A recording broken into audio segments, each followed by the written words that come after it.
La TVT au cœur de l'information.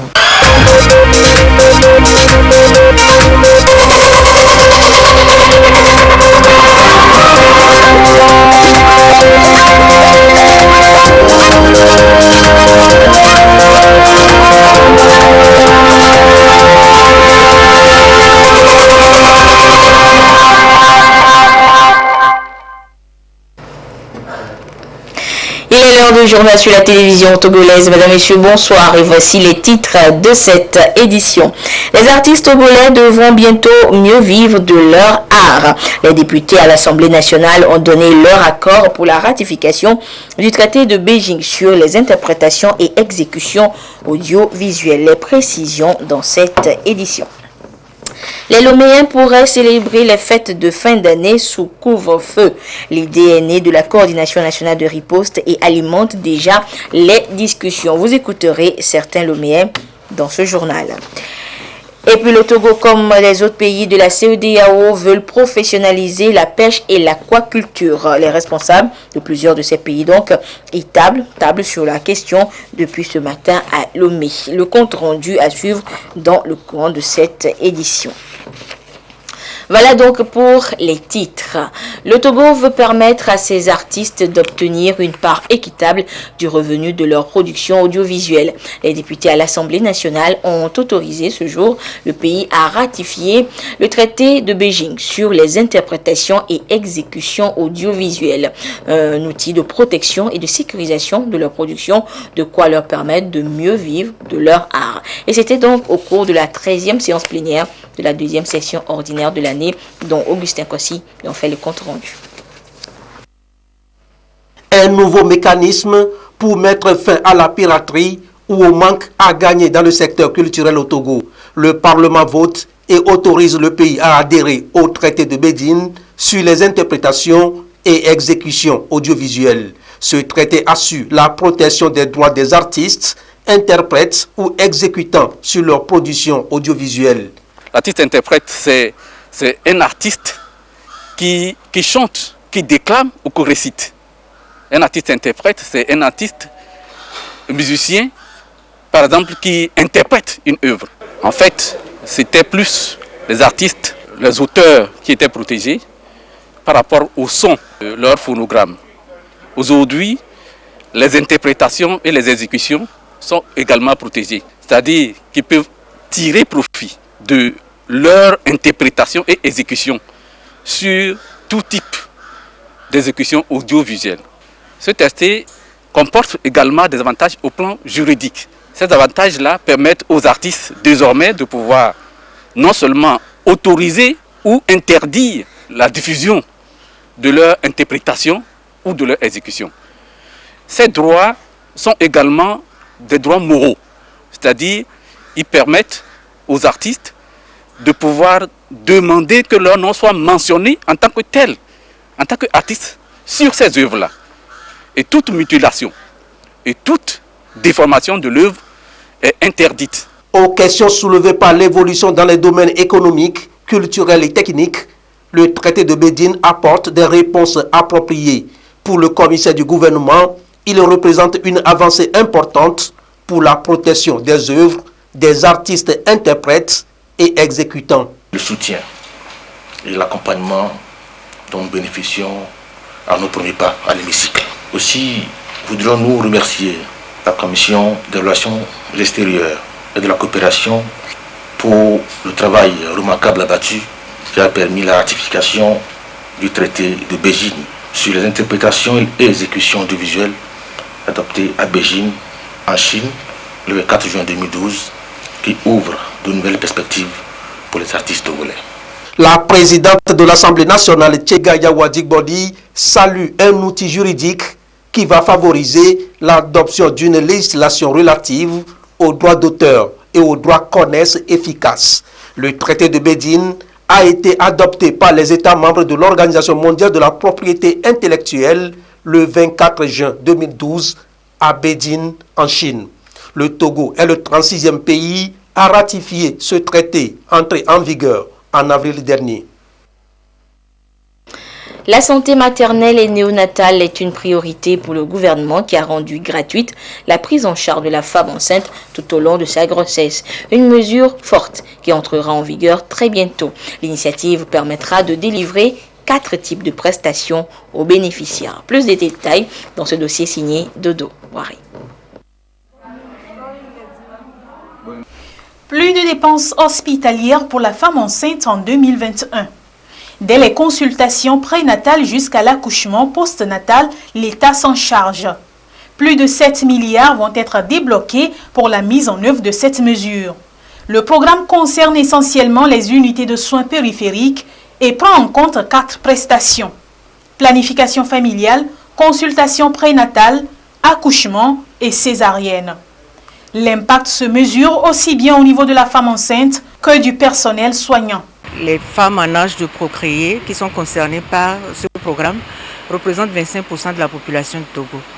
Et ce sont elles qui subissent les difficultés liées au manque de produits et de personnel qualifié sur le terrain. Et donc, c'est en même temps des sentiments de satisfaction pour le personnel de santé. Dorénavant, nous serons à l'aise dans l'exercice de notre art parce que nous aurons à portée de main les produits et le matériel nécessaire pour la prise en charge des urgences obstétricales. Parce que les soins obstétricaux constituent des interventions à haut impact dans la réduction de la mortalité maternelle, surtout la planification familiale qui, à elle toute seule, contribue de 30% à la réduction de la mortalité maternelle. L'État subventionne déjà plus de 90% de la césarienne dont le coût était estimé à 80 000 francs CFA en 2011. Ajouté à la gratuité des soins obstétricaux néonataux, c'est la mortalité maternelle et néonatale qui sera considérablement réduite. La mortalité maternelle est très élevée au Togo, malgré les actions en faveur de la réduction de cette mortalité. Le taux est de 401 pour 100 000 naissances vivantes à ce jour. Or, la cible pour les ODD est de 170 d'ici à 2030. Et donc, le chef de l'État a compris qu'il faille intervenir. Ce programme va contribuer grandement à répondre à ces besoins en santé de ces femmes et donc réduire le taux de mortalité maternelle et néonatale qui est de 27% parce que quand la mère est bien suivie, c'est le nouveau-né aussi qui en bénéficie. Les avantages sont nombreux. D'abord, le problème d'accessibilité géographique, puisque les soins seront disponibles à tous les niveaux, d'accessibilité financière, parce que c'est gratuit, et de mise à l'aise et du personnel professionnel, du personnel technique et des femmes en milieu rural qui n'ont souvent pas de moyens pour se déplacer en cas de besoin, parce que quand le plateau technique ne répond pas aux besoins en santé au niveau périphérique, les professionnels de santé sont obligés de les référer et le plus souvent, elles n'ont pas de moyens pour partir. Et donc là, c'est la disponibilité des services qui va résoudre les problèmes d'accessibilité géographique et financière de ces femmes rurales-là. L'amélioration de la santé maternelle et néonatale est une priorité nationale inscrite en bonne place dans la politique nationale de santé et dans le plan national de développement sanitaire PNDS 2017-2022. Un certain nombre de projets sont mis en œuvre en faveur de la santé mère-enfant. Plusieurs infrastructures sanitaires sont construites, d'autres réhabilitées. Les formations sanitaires ont également été renforcées en équipements médicaux. Toutes ces actions ont eu un impact significatif sur la santé maternelle et néonatale et sur la population en général. Le gouvernement veut faire plus à travers ce nouveau programme qui sera soutenu par une campagne active et renforcée de planning familial avec l'implication des agents de santé communautaire et des populations. Vers la professionnalisation des activités de pêche et d'aquaculture dans l'espace CEDEAO. La question fait l'objet d'une rencontre qui réunit depuis ce matin plusieurs acteurs du domaine. Le compte rendu avec Christine Péché-Kaloudé.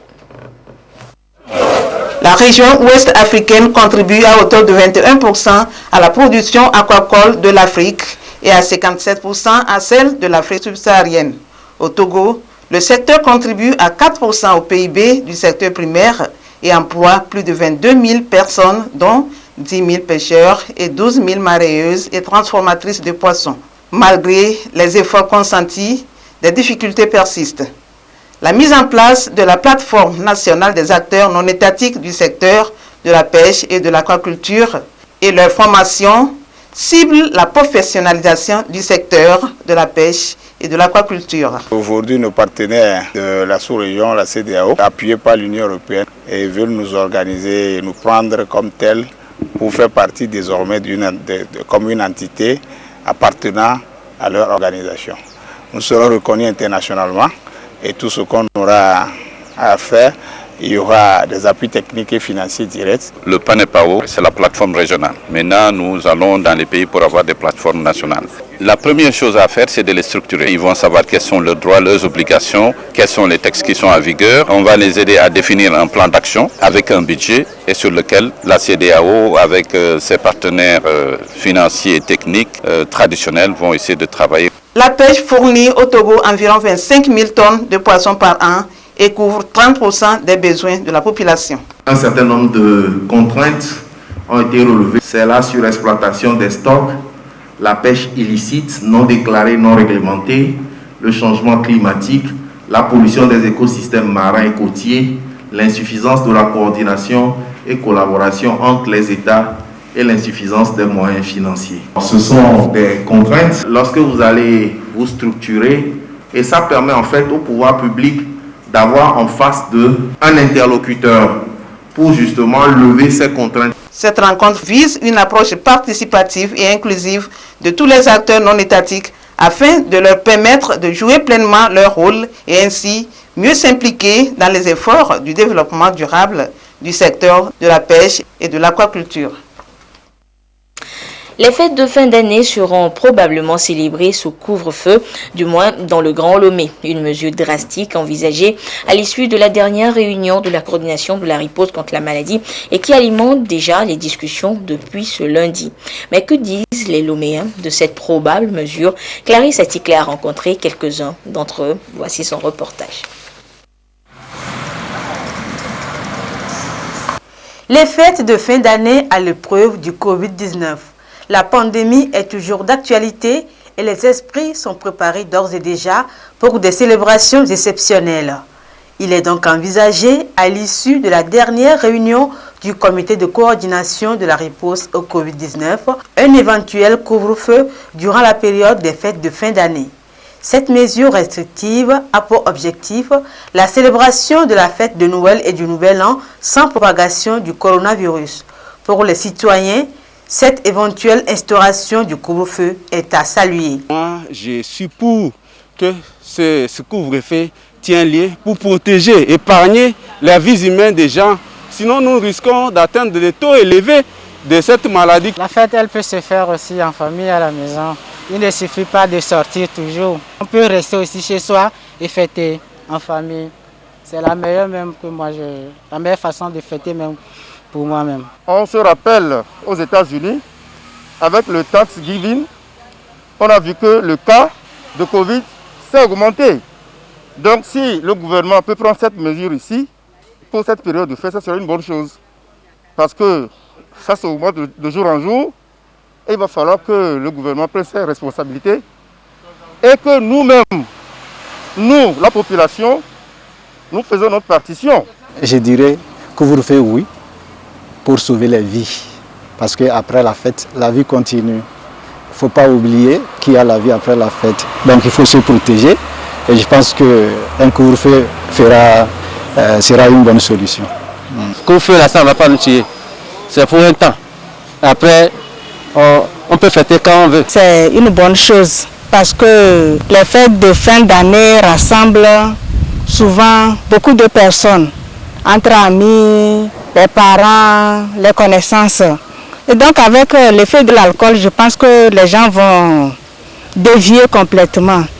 Il serait difficile de respecter les mesures barrières. Donc pour moi, ce n'est pas encore mal en ce sens. Donc c'est une bonne chose. Mieux vaut être en vie que de tomber malade et ne pas fêter les prochaines fêtes. Quand on parle de fête de fin d'année dans notre communauté, vous savez d'abord ce qui se passe. Les hôpitaux sont inondés juste après les fêtes et de surcroît en cette période de pandémie, déjà qui était une menace grave. Donc le couvre-feu, je dirais que ce serait salutaire parce que ça va au moins réduire l'expansion de la pandémie et également ça va, non seulement pour la pandémie, aussi ça va réduire le taux d'accidentés, de trucs que nous avons souvent l'habitude de voir pendant les périodes de fête.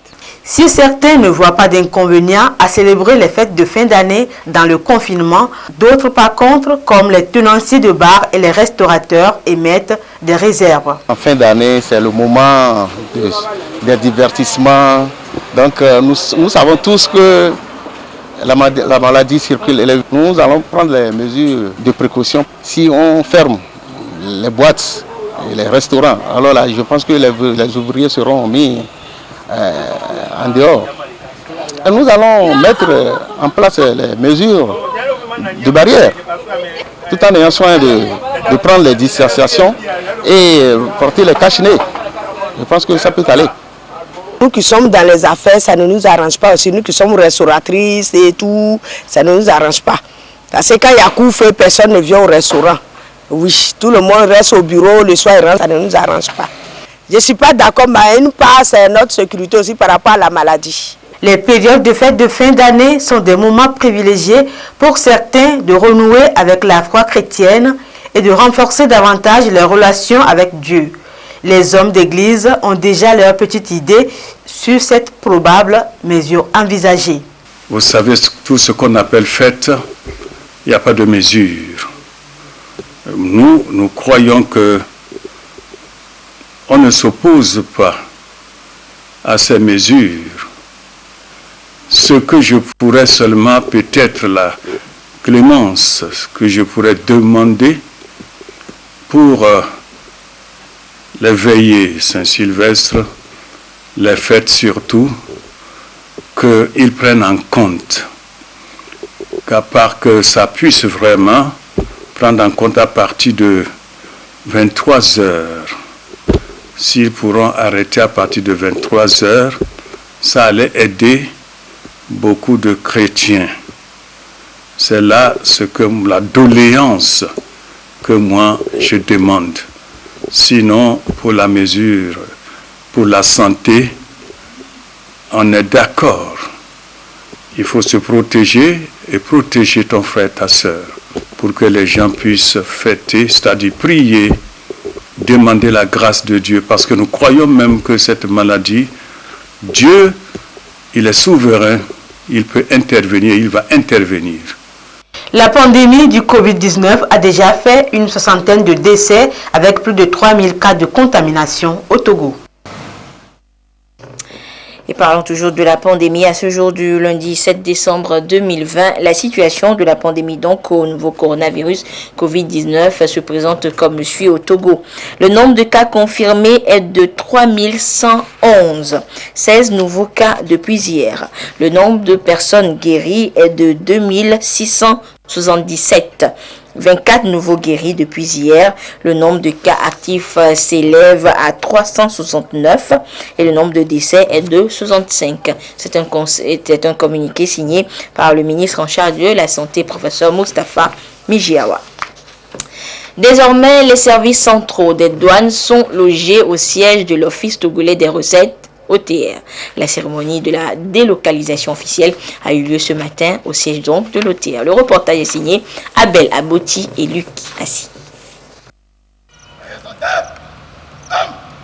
C'est une cérémonie de prise d'armes qui annonce l'installation des services centraux du commissariat des douanes et droits indirects au siège de l'Office togolais des recettes. L'instant est solennel. Désormais, les deux régies financières de l'Office vont opérer depuis les mêmes locaux pour faciliter les opérations et transactions aux contribuables. Je trouve cette initiative excellente. Je suis un utilisateur de ce service, je suis un partenaire de l'OTR. Et effectivement, d'avoir l'ensemble des services, que ce soit le commissariat général, le commissariat des douanes, le commissariat des impôts et celui des services généraux rassemblés dans une même zone, dans des bâtiments collés les uns aux autres, est une très bonne initiative. Ça permet d'éviter des allers-retours dans Lomé. Rien que pour ça, je crois que c'est alloué dans le cadre de la volonté de facilitation des organisations, une optimisation des services. Et aussi permettre à ce qu'il y ait une facilitation, une intégration au niveau de la douane et de l'impôt. Par exemple, la législation et le contentieux, ils sont dans un département, ensemble, dans le sens de rendre des services de facilitation et de proximité. Donc ces services sont en train d'être intégrés et d'être jumelés et d'apporter plus de célérité pour les opérations. Ils nous ont rassurés qu'il y a des unités d'information par lesquelles on peut interagir pour apporter plus et plutôt relever des manquements et aussi apporter aussitôt des réponses appropriées. Cette délocalisation des services centraux de la douane fait partie des réformes entreprises par l'Office pour être plus proche des opérateurs économiques.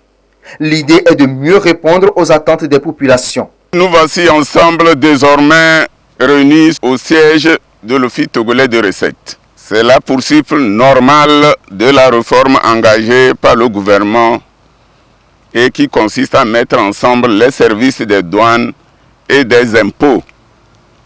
Nous sommes donc heureux de nous rapprocher davantage et à servir plus au mieux les usagers, les contribuables et la population togolaise. Désormais, on ne dira plus « je quitte la douane pour aller à l'OTR », mais les douaniers seront avec nous à l'OTR. Créée en 2012, l'OTR est la résultante de la fusion de la direction des impôts et celle des douanes et droits indirects. Il a pour mission de mobiliser les ressources financières à travers le recouvrement des impôts, taxes, droits de douane au profit de l'État. Nous allons à présent à la découverte de l'Institut national de la propriété industrielle et de la technologie INPIT, qui est l'organe national de gestion de la propriété industrielle et d'appui au développement industriel et économique. Elle sert de relais à l'Organisation africaine de la propriété intellectuelle. Quelles sont ses différentes attributions? Quels sont les avantages de la protection des propriétés intellectuelles? Les éléments de réponse dans ce zoom sur l'INPIT avec Ramdan Bassina. L'Institut national de la propriété industrielle et de la technologie INPIT est placé sous la tutelle du ministère chargé de l'industrie. Cette structure nationale est en liaison avec l'Organisation africaine de la propriété intellectuelle OAPI. Sa mission, protéger les inventions, les marques, les dessins et modèles industriels, les noms commerciaux et autres. Les missions de l'INPIT découlent de celles de l'OAPI. Les deux missions essentielles de l'OAPI, c'est de recevoir, de traiter et de délivrer les titres de propriété industrielle. La deuxième mission essentielle, c'est de mettre à la disposition du public, et du chercheur ou bien des inventeurs, l'information technique qui puisse leur permettre de créer de nouveaux ou bien de maintenir la recherche, délivrer les titres de propriété industrielle et puis apporter l'information technique pour que le public puisse en faire usage et puisse continuer de créer ou d'innover. Donc par rapport à ces deux missions essentielles, l'INPIT reçoit au Togo les titres, les demandes de protection des brevets, les demandes de protection des marques, des dessins et modèles industriels, des noms commerciaux, demandes qui sont traitées à notre niveau ici avant d'être transmises à l'OAPI. Protéger ces œuvres confère aux titulaires des droits d'exploitation exclusifs dans les 17 pays membres de l'OAPI. À cela s'ajoutent bien d'autres avantages. L'OAPI permet de former nous qui sommes dans le domaine de la propriété intellectuelle pour que le Togo puisse avoir une masse critique en matière de propriété intellectuelle et que les services rendus puissent être à la hauteur des attentes techniques. L'autre aspect, c'est que le fait qu'on appartienne à l'OAPI, ça élargit le marché de commerce ou bien des échanges pour nos opérateurs économiques. Le Togo est membre de l'OAPI depuis 1967. Il est question pour le pays de valoriser et promouvoir la compétitivité et le savoir-faire. Cela y va aussi du développement du pays. La propriété intellectuelle est un excellent instrument de développement d'un pays. dans la mesure où les biens intellectuels, d'une façon générale, contribuent dans un premier temps à un rayonnement culturel lorsque ces biens sont bien protégés, mais aussi ont des incidences économiques qui sont des incidences considérables. La propriété littéraire et artistique ou la propriété industrielle de façon générale, sans rentrer dans les détails de ces différents droits, on se rend compte dans les pays plus avancés que nous que la propriété intellectuelle est un véritable instrument, une véritable porte économique pour le développement de chacun des États. Inventeurs, artisans, chercheurs et entreprises ont désormais à leur portée une structure nationale pour mieux protéger leur propriété intellectuelle. Et parlant justement de propriété intellectuelle, sachez que demain s'ouvre à Lomé la 60e session du conseil d'administration de l'OAPI, l'organisation africaine de la propriété intellectuelle. Et pour nous en parler justement, nous sommes sur ce plateau avec son directeur général, M. Denis Boussou. M. Boussou, bonsoir. Bonsoir, madame. Alors, dites-nous, en cette période où l'humanité vit l'une des plus graves crises sanitaires de son histoire, je vais parler de la Covid-19, comment se porte l'organisation, l'OAPI? L'organisation se porte bien, comme toutes les institutions africaines. Mais vous faites bien de parler de cette pandémie, puisque l'organisation est un des acteurs dans la recherche des solutions à travers les brevets sur les médicaments et toutes ces technologies qui permettent, par exemple, les masques respiratoires et qui permettent de lutter contre cette pandémie. Et alors, est-ce que l'OAPI, on parle de protection de la propriété intellectuelle, est-ce que l'OAPI arrive à satisfaire ses membres, c'est-à-dire les auteurs des œuvres protégées? Oui, nous arrivons à satisfaire, disons, ceux qu'on appelle nos usagers, qui sont nombreux. C'est les titulaires, par exemple, des signes distinctifs, ceux qui ont des marques. C'est aussi ceux qui inventent des solutions technologiques, les inventeurs, et même nos artisans de la rue, ceux qu'on appelle les ferronniers, les menuisiers, c'est-à-dire les dessins et modèles industriels. Et donc le service que nous leur offrons, c'est de leur donner un droit de propriété sur leurs œuvres, sur leurs créations, ce qui permet d'avoir une certaine valeur économique. Dans un autre sens, avec cette protection, ça leur permet de lutter contre les utilisations frauduleuses qu'on appelle la contrefaçon. Donc nous pensons que nos usagers sont satisfaits. La preuve, nous avons beaucoup de dépôts. Et vous avez des retours de ces usagers justement qui sont satisfaits? Oui, nous avons des retours des usagers qui sont satisfaits, mais bien entendu, il y a d'autres qui ne sont pas satisfaits. Et donc nous essayons chaque jour d'améliorer la qualité du service offert aux usagers. D'accord. Alors, monsieur le directeur général, parlons justement de la rencontre qui s'ouvre demain à Lomé. De quoi sera-t-il question justement? Mais la rencontre qui s'ouvre demain, c'est le conseil d'administration, le conseil des ministres, les ministres de tutelle de l'OAPI, qui sont les différents ministres en charge de l'industrie des 17 États membres.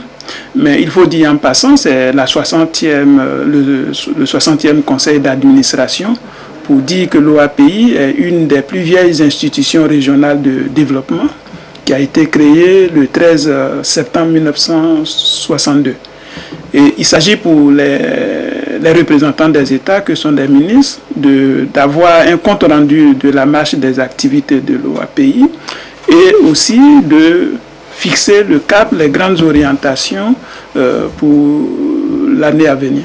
D'accord. Et monsieur le directeur, est-ce qu'on peut avoir déjà une idée peut-être des gros dossiers? Là, vous avez parlé d'une façon générale de ce qui se fera, mais quels sont les gros dossiers qui seront sur la table des ministres? Oui, il y aura, disons, essentiellement deux types de dossiers. Il y a des dossiers financiers. Il s'agit là d'évaluer les comptes de gestion de la direction générale.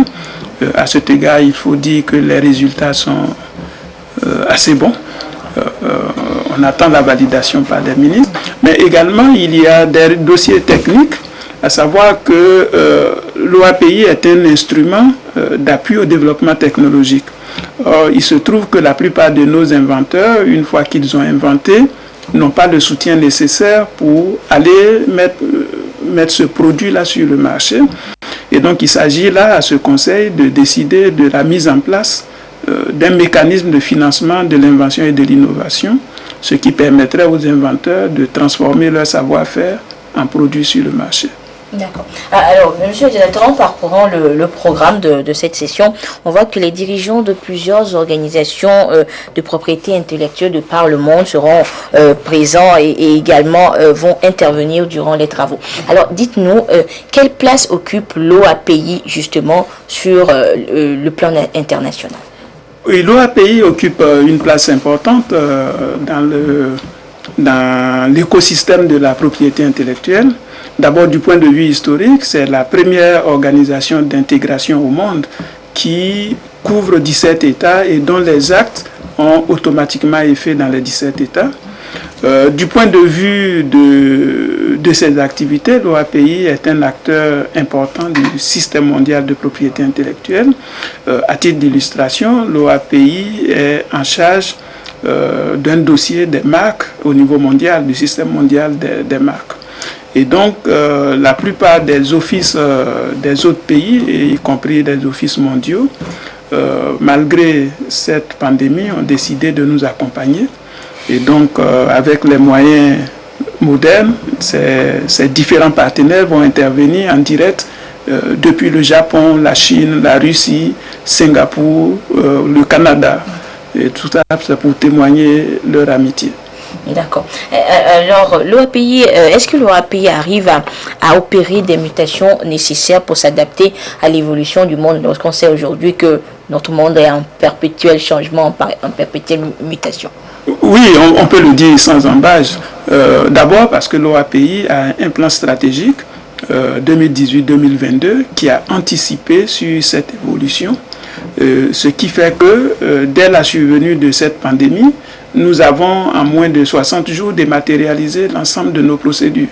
Et même nous avons par exemple un master, nous avons pu dans ce laps de temps finir une formation en master rien qu'en utilisant les moyens dématérialisés. Donc l'OAPI est prêt du point de vue de ses outils de travail. Et une des raisons pour lesquelles je crois que nous avons inauguré il y a quelques jours à Lomé même un centre de documentation en propriété intellectuelle.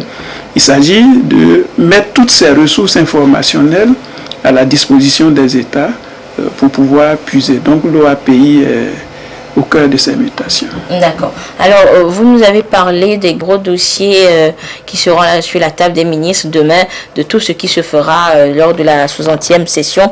Alors, quelles sont les grandes décisions qui sont attendues à Lomé finalement?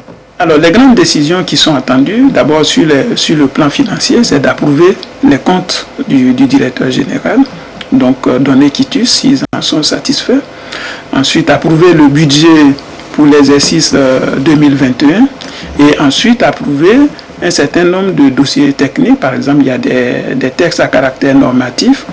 Nous avons un nouveau traité qui entre en vigueur à partir de demain ici même à Lomé.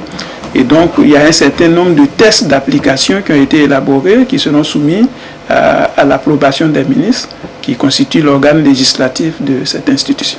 D'accord. Alors, monsieur le directeur, peut-être un dernier mot à l'endroit des autorités togolaises et de vos partenaires.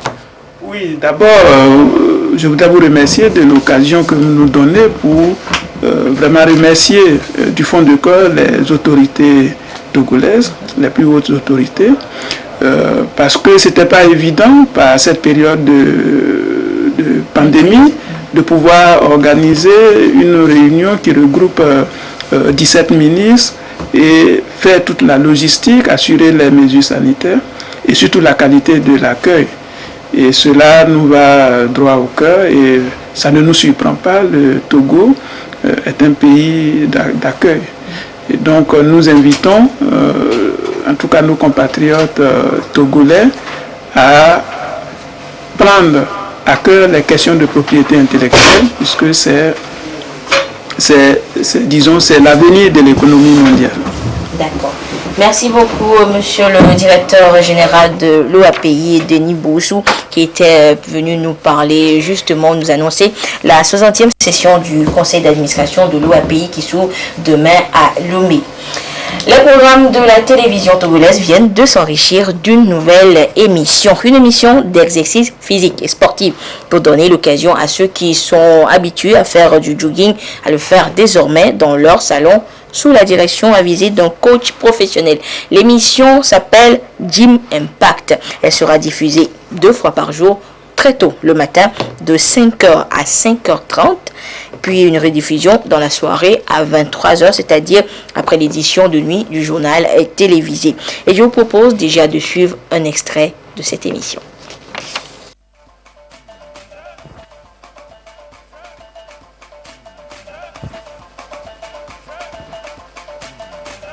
C'est bon, bougez. Step touch. Bougez.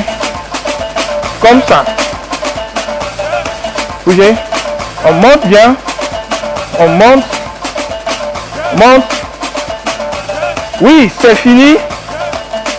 Bien. Nous sommes arrivés à la fin de notre échauffement. Voilà donc un extrait de l'émission Gym Impact, émission qui a donc débuté officiellement ce jour, donc de 5h à 5h30, et vous pourrez suivre donc le premier numéro à 23h aujourd'hui. Sachez que vous aurez en bonus des conseils nutritionnels d'une experte en la matière.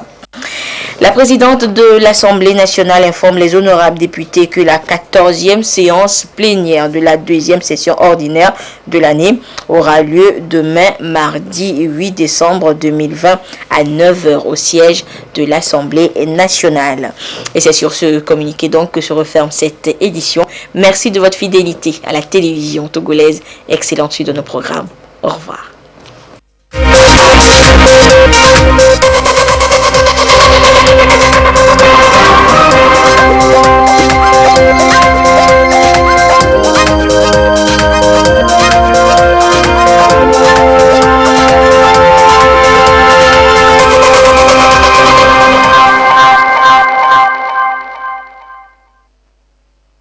La liste des médicaments remboursables par l'assurance maladie est désormais mise à jour.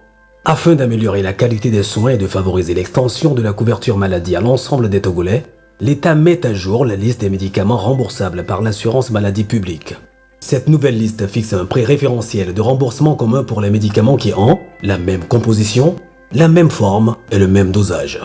L'objectif étant de privilégier et de délivrer les médicaments les plus efficaces qui répondent aux besoins en santé de la population, les médicaments les plus accessibles financièrement afin de réduire le reste à payer par les bénéficiaires et pérenniser le régime d'assurance maladie. Quels sont les avantages de cette nouvelle liste? Cette nouvelle liste plus facile à utiliser permet de simplifier les bases de remboursement, alléger les procédures de prise en charge, faciliter la substitution des médicaments en pharmacie.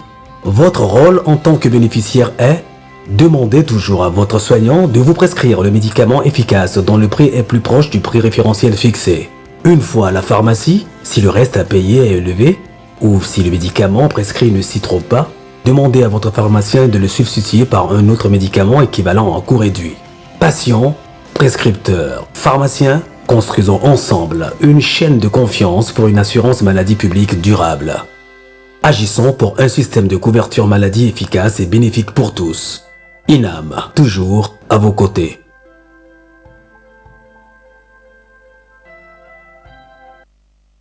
Coris Banque Internationale au chevet des pensionnaires du jardin d'enfants de Béniglato. Sac à dos, bavettes, dispositifs de lavage des mains, tout ce qu'il faut pour le respect des mesures barrières. Ces enfants ici réunis se conforment déjà à la réalité. Coris Bank veut à travers ceux-ci mieux se rapprocher de la communauté. Coris Banque Internationale Togo, dans son programme d'activité annuel, a toujours une branche sociale.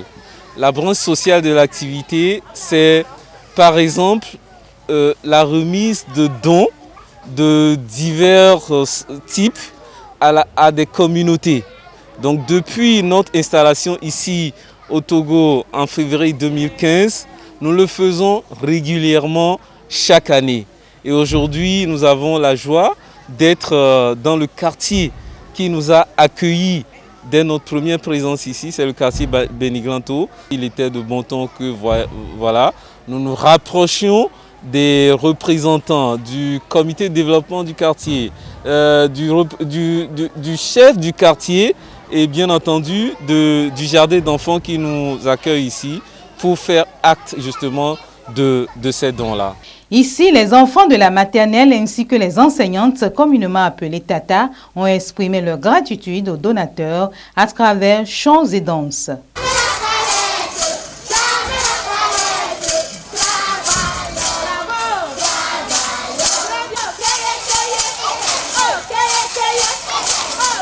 Nous avons tellement besoin des dispositifs de lave-mains et des cache-nez. Donc nous sommes tellement contents parce que les enfants, eux, ils perdent souvent leur cache-nez. Donc on nous a donné là, on va utiliser ça. Nous remercions les donateurs pour les dons. Nous souhaitons qu'ils continuent comme ça pour le développement de ce jardin. L'établissement scolaire Jardin d'enfants Beniglanto compte au total 150 enfants de 3 à 5 ans. Le comité de développement présent sur les lieux salue cette initiative qui s'inscrit dans les actions de la décentralisation. L'instant météo avec l'Agence nationale de la protection civile.